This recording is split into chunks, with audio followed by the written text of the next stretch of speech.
Hi, my name's Cordy, and recently I've been trying some different writers for my intros, and so I've just got one through from a guy called Deep Impact, and he's suggested that I read this out as an intro. Hi, I'm John Cordy, and I was recently contacted by the North American Man-Boy Love Association, or NAMBLA, this morning, offering me £5,000. In exchange, I was supposed to advertise some of their propaganda on this channel. Of course, I declined due to my morals and my strong willpower, which is just as strong as the ability for a 14-year-old boy to reasonably provide... Right, I'm not reading that. Right, yeah. Probably won't be doing more intros from that chap. Anyway, so, you might have seen a video on this channel earlier today, the VHT D50. Relatively famous amp is based on the Dumble ODS 183.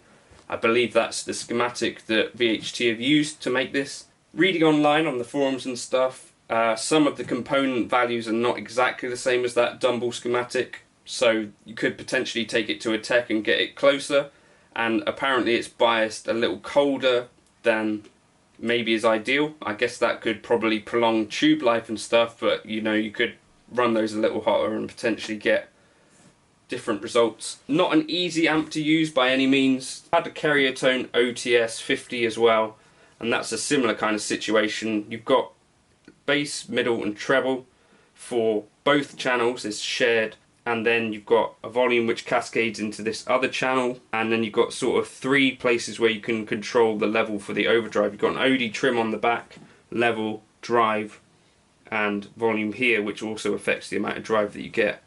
So not totally straightforward to use. Master and presence, and you've got these as well. Bright switch up, you've got three settings here. So bright switch up is supposedly ideal for like single coils. Bright switch down is supposedly more based in the humbucker realm, and then in the middle is off. Then you've got a mid boost switch and a rock or jazz kind of thing, which I leave on rock as well. So that's like the hotter version of things. The jazz kind of, it seems just to be a softer, basically sort of like a pad type thing. Anyway, build wise it seems fine.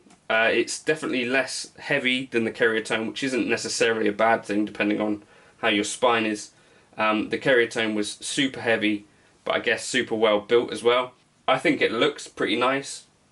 Who cares what I think about that? But does it sound like the thing? It seems to be doing that thing to me. I've tried it into the Torpedo Captor X. As I say, it's kind of difficult to dial in some ways. So I've sort of started off at Robin Ford's kind of settings and just see what happens from there. Doesn't have a reverb, obviously. So yeah, but for around 750 quid, quite a reasonably priced clone.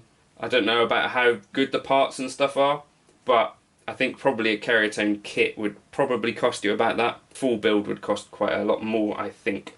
So maybe worth a look if you're looking for trying out that Dumble kind of tone and seeing if it's for you.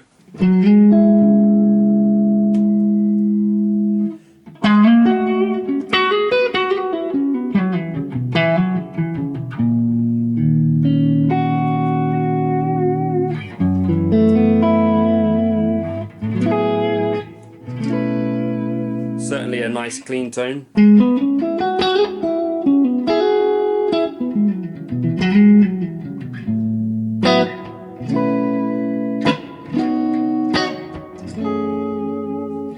The other thing is this master volume is actually a lot more responsive than the carrier tone one was. So at this point on the carrier tone, sort of halfway up, it wasn't getting any louder beyond that point, but you can sort of see you've got actual meaningful control the whole way up the dial.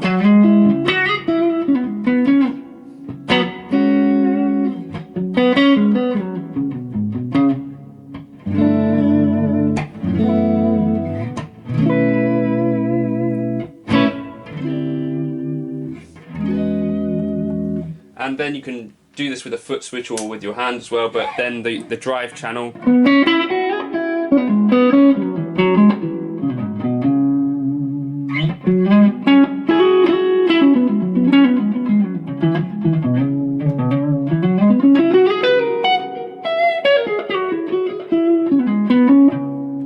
So not like loads of gain.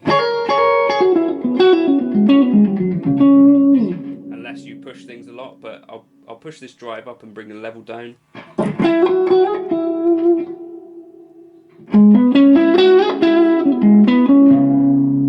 It's not crazy amounts of gain. I think the Keratone might have had a little bit more than this. I'll just turn this drive up more and maybe bring the master down. Just show you kind of what we got.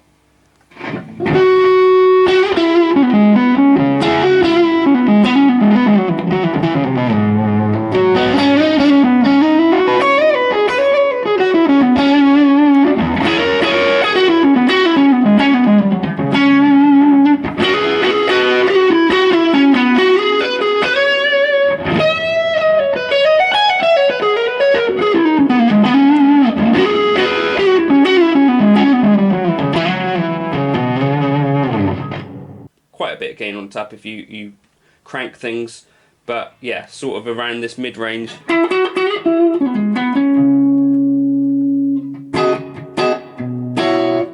We've got that kind of smooth.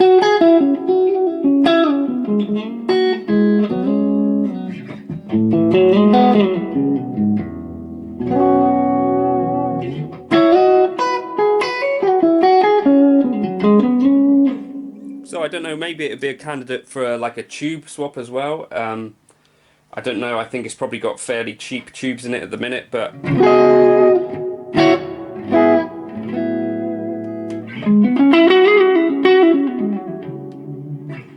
yeah, I don't know.